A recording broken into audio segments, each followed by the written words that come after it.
नमस्कार, मैं हूं आपके साथ मयंक। देखिए, इस वक्त एक बहुत बड़ी खबर आई है। खबर यह है कि जो एससीओ समिट हुई चाइना में, उसमें भारत ने इजरायल और अमेरिका की आलोचना की है और ईरान का साथ दिया है।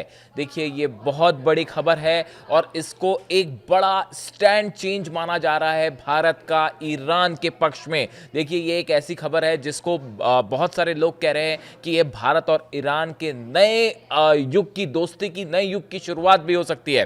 देखिए, अभी जो एससीओ की समिट हुई चाइना में, इस समिट के बाद एक जो स्टेटमेंट पास किया जाता है, आखिरी में एक मसौदा जो होता है जिस पे चर्चा होती है अलग अलग मुद्दों में, उसके बाद एक जॉइंट डिक्लेरेशन जो होता है वो पास होता है और तियानजिन डिक्लेरेशन इसका नाम दिया गया। इस तियानजिन डिक्लेरेशन में जो बातें कही गई हैं वो बेहद अहम है।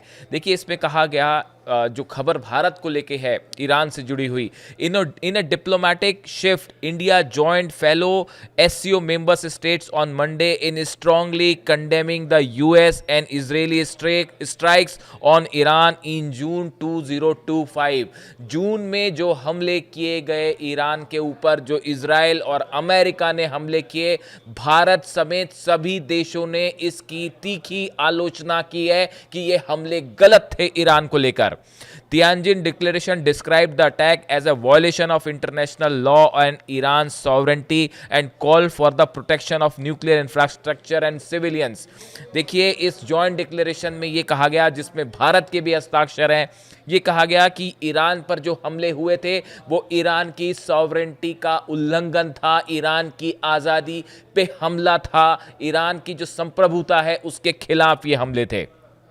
इतना ही नहीं, तियानजिन डिक्लेरेशन में यह भी कहा गया कि जो न्यूक्लियर इंफ्रास्ट्रक्चर है ईरान का, इसकी रक्षा की जानी चाहिए। इसमें पूरे उन सभी देशों ने सिग्नेचर किए जो एससीओ में शामिल थे। इसमें भारत ने सिग्नेचर किए, रूस ने सिग्नेचर किए हैं, चाइना ने सिग्नेचर किए। जितने देश, कजाकिस्तान, जितने देश इसमें शामिल हुए थे, उन सब ने मिलकर ये जॉइंट स्टेटमेंट पास किया है और इजरायल और अमेरिका की तीखी आलोचना की है। ये शायद पहला मौका होगा ऐसा, जो विदेश नीति के जानकार मान रहे हैं, जब इजरायल के खिलाफ जाके भारत ने ईरान का साथ दिया है मजबूती के साथ। ऐसा क्यों हुआ ये भी मैं आपको बताऊंगा, लेकिन अभी पहले इस बात को समझिए कि कैसे भारत जो है वो तेजी से ईरान की तरफ झुकना शुरू हो गया है और ये इसकी शुरुआत है। ये कई वक्त से हम ये बात कह रहे थे, हमारे कई दर्शक इस बात को मानते नहीं थे, लेकिन देखिए, अब ये भारत और ईरान की दोस्ती में एक नई शुरुआत हो चुकी है। अब आप देखिए, इसमें और आगे आगे इस स्टेटमेंट की मैं बात बताऊं आपको। जो हमले हुए इजरायल और अमेरिका की तरफ से, उसको लेकर कहा गया है, such action constitute a violation of international law and the sovereignty of a United Nations member state. इसमें यह कहा गया कि ईरान यूनाइटेड नेशंस का सदस्य है। आप किसी यूनाइटेड नेशंस के सदस्य के ऊपर इस तरह से हमला कर देंगे तो ये यूनाइटेड नेशंस के नियमों का उल्लंघन है, उस देश की सॉवरेंटी का उल्लंघन है। Stressing the need for a permanent guarantee around the safety of such infrastructure. इसमें यह भी कहा गया है कि किसी भी देश का जो न्यूक्लियर इंफ्रास्ट्रक्चर होता है वह बहुत इंपॉर्टेंट चीज होती है। इस पे किसी तरह का हमला जो है वो एक बड़ा दुर्घटना का कारण बन सकता है, रेडिएशन हो सकता है वहां पे। इसलिए ऐसे इंफ्रास्ट्रक्चर, ईरान का जो न्यूक्लियर इंफ्रास्ट्रक्चर है, उसकी पूरी तरह से सुरक्षा की गारंटी दी जानी चाहिए। ये इस जॉइंट डिक्लेरेशन में कहा गया है। देखिए, इसमें कहा गया, the targeting of nuclear infrastructure and resulting civilian casualties unacceptable.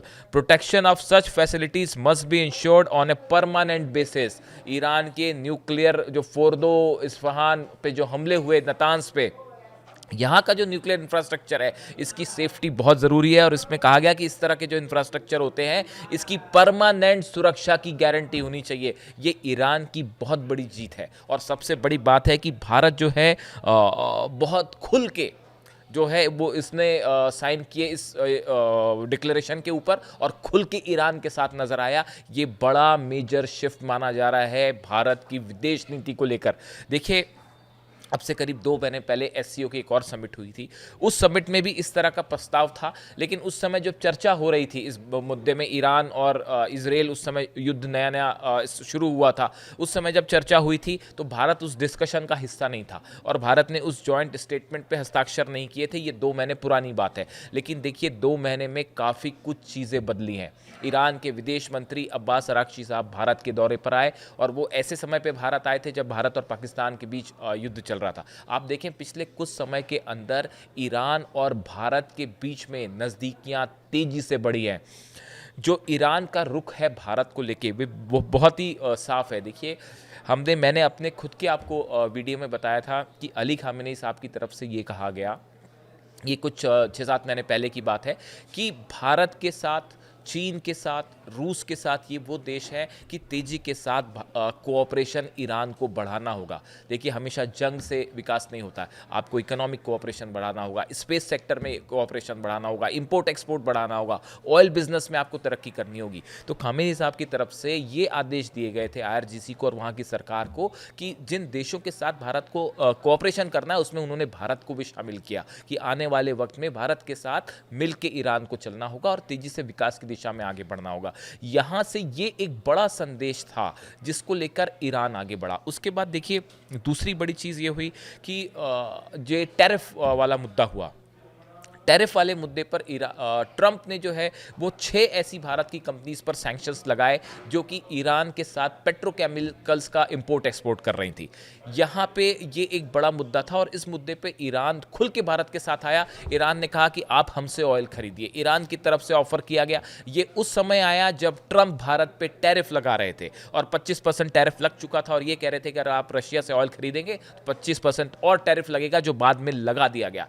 Iran की तरफ से भारत को ऑफर था कि हम आपको ऑयल देने के लिए तैयार हैं, आप हमसे ऑयल खरीदिए। देखिए जब कोई किसी देश के लिए अगर किसी दूसरे देश से किसी तरह की धमकी दी जाती है, धौंस दी जाती है या एक हेजेमनी की पॉलिसी की जाती है जो ट्रंप चाह रहे थे भारत को डिक्टेट करने की, ऐसे समय में ईरान खुलकर भारत के साथ आया। ईरान वो पहला देश था जिसने ट्रंप की आलोचना की, अमेरिका की आलोचना की और भारत के साथ इस मुद्दे पर खड़ा रहा। ऐसे स्थिति में जब कोई देश आपकी मदद करता है तो बड़ी स्वाभाविक सी बात है कि आपकी विदेश नीति में बदलाव आता है, आप उस देश के प्रति सॉफ्ट कॉर्नर रखने लगते हो। देखिए ये ऐसा हमेशा होता है कि जब आप कोई देश जब भी एक कठिन दौर से गुजर रहा होता है और उस वक्त जो मदद का हाथ बढ़ाए वो आपका सच्चा दोस्त, ये हमेशा कहा जाता है और विदेश नीति में ये बात हमेशा याद रखी जाती है। देखिए जब भी भारत पे ज़रूरत पड़ी रूस हमेशा भारत के साथ खड़ा रहा। कल एससीओ की बैठक में यही बात प्रधानमंत्री मोदी ने भी कही और यही बात जो है वो रूस के राष्ट्रपति व्लादिमीर पुतिन ने भी कही कि आप हिस्ट्री उठा के देख लीजिए, जब भी ज़रूरत पड़ी दोनों देश एक दूसरे के साथ खड़े रहे। अब देखिए ईरान भी इस टैरिफ वॉर के दौरान ईरान की तरफ से ये ऑफर आना, ईरान का भारत के साथ खड़े होना, ये एक बड़ा मुद्दा था। इसके अलावा भी आप देखिए कि कई ऐसे फील्ड हैं जिसको लेके ईरान के साथ भारत का कोऑपरेशन तेज़ी से आगे बढ़ रहा है। कई सारी चीज़ें हैं जो भारत से ईरान एक्सपोर्ट हो रही हैं और इस बात पे भी फोकस किया जा रहा है कि ईरान के साथ जो ऑयल व्यापार है वो भी तेज़ी से आगे बढ़े। तो आप देखें पिछले कुछ वक्त में ईरान और भारत एक दूसरे के काफ़ी करीब आए हैं और ये चीज़ अब ग्राउंड पर दिखने लग गई है। एससीओ समिट में भारत का ये मेजर शिफ्ट माना जा रहा है। विदेश नीति के लिहाज से भारत ने इस सिग्नेचर पर जिसने हस्ताक्षर किए, इसने इजराइल और अमेरिका की तीखी आलोचना की है। ये शायद पहला मौका होगा जब भारत इतना खुल के जो है वो इजराइल के खिलाफ किसी डिक्लेरेशन पे भारत ने साइन किए हों और ये निश्चित रूप से एक ऐसी खबर मेरी आज मैं आपको बताऊं, बड़े सारे जो मेरे ग्रुप में लोग हैं उनसे मेरी बात होती है, विदेश नीति के बड़े सारे प्रोफेसर्स हैं, स्टूडेंट्स हैं दिल्ली यूनिवर्सिटी के, कई सारे आम लोग हैं जिनसे भी मेरी इस खबर के बारे में बात हुई। सबने पहली बात तो खुशी जताई कि ईरान के साथ भारत को खड़ा होना चाहिए और ख़ास तौर पे जो मुस्लिम वर्ग है उसमें तो मान लीजिए आप एक खुशी की लहर है। जो शिया मुस्लिम्स हैं भारत के वे तो बहुत ज़्यादा खुश हैं इस फैसले से और उनका ये कहना है कि ईरान एक ऐसा पार्टनर है भारत का जो जब भी मुश्किल होगी वो भारत के साथ आएगा मदद के लिए। ईरान उन देशों में से है, ईरान की जो लीडरशिप है, अली खामेनी साहब है, इनकी सबसे बड़ी खास बात यह है कि वो हमेशा अपनी बात पर कायम रहते हैं। आप देखिए ये भारत के बड़े सारे मुसलमान जो सेक्शन है उनकी राय है, उनका ये कहना होता है कि आप कभी भी ईरान को उठा के देख लीजिए, कभी ऐसा नहीं होगा कि कहा कुछ और किया कुछ। ईरान की लीडरशिप, ईरान के लोग हमेशा वही करेंगे जो वो कहते हैं, अपनी बात से कभी मुकरते नहीं। इस लिहाज से ईरान भारत का एक बड़ा सहयोगी साबित हो सकता है आने वाले वक्त में। देखिए कल 2 दिन पहले अली खामेनी साहब का भी एक स्टेटमेंट आया कि अब एक नया वर्ल्ड ऑर्डर बनना चाहिए जिसकी शुरुआत एशिया से होनी चाहिए। उन्होंने चाइना को लेकर ये बात कही थी, लेकिन ये संदेश भारत के लिए भी था, रूस के लिए भी था, मैंने अपने पिछले वीडियो में आपको बताया। ऐसे में ईरान के साथ खुलकर भारत का आना, इजराइल और अमेरिका की आलोचना करना, ये एक बड़ा डेवलपमेंट है। देखिए हमेशा हर डेवलपमेंट जंग से नहीं मापे जाते कि किसने कितनी मिसाइल मार दी और कहाँ कितने टैंक भेज दिए और कहाँ कितने बम गिरा दिए। जी नहीं, हर चीज़ स्टेप बाय स्टेप होती है। खासकर विदेश नीति में किसी एक देश का दूसरे के करीब आना या किसी देश से उससे दूरी बढ़ना, ये धीरे धीरे होता है। खैर अमेरिका कुछ भी कर सकता है, ट्रंप कुछ भी कर सकते हैं, वो एक अलग बात है, लेकिन जो चीज़ें होती हैं वो धीरे धीरे होती हैं। अब इसमें ये बात साफ है कि धीरे धीरे ईरान जो है वो भारत के करीब आ रहा है और ये रिश्ता मजबूत हो रहा है। देखिए अब से कुछ समय पहले की बात है जब हमले हुए ईरान के ऊपर, उसके बाद भारत में जो ईरान की एम्बेसी है, देखिए उस युद्ध के दौरान भी भारत में ज़बरदस्त सपोर्ट था ईरान का। मैंने अपने वीडियोज़ में आपको बताया, भारत में बहुत सारा सिर्फ मुस्लिम सेक्शन ही नहीं बल्कि हिंदू सेक्शन में, ऑल ओवर इंडियंस में सिंपैथी थी ईरान के लिए कि गलत हमले हो रहे हैं ईरान के ऊपर। इसराइल की तरफ से गलत हमले हुए, अमेरिका की तरफ से गलत हमले हुए, ऐसे बड़े सारे भारतीय लोगों का मानना था और बड़ा जो झुकाव था ईरान के लिए। देखिए इसी वजह से ईरान की जो एम्बेसी थी भारत में, उसने ये कहा था, ये मैं आपको थोड़े वक्त पहले का स्टेटमेंट बता रहा हूं, the Iran embassy New Delhi extends its heartfelt gratitude to all the noble and the freedom loving people of India, including the esteemed citizen, political parties, honorable members of parliament, non-governmental organization, religious and spiritual leaders, university professors, member of the media, social activists and all individuals and institutions। Iran की तरफ से कहा गया कि भारत के इन सब लोगों ने जो हमारा साथ दिया, हमारे लिए दुआएं की, हम इसके लिए शुक्रिया अदा करते हैं। अब इस फैसले के बाद, एससीओ समिट के बाद, भारत जो जिस तरह से इजराइल के खिलाफ जो है जाकर समिट पे साइन किए हैं, इस जॉइंट स्टेटमेंट पे, इसकी भारत में बहुत ज़्यादा प्रशंसा हो रही है, तारीफ हो रही है और ये कहा जा रहा है कि ये एक भारत और ईरान की दोस्ती में एक नए युग की शुरुआत हो रही है। इससे जुड़ी जो भी खबरें होंगी आप तक पहुँचाएंगे। Thank you so much.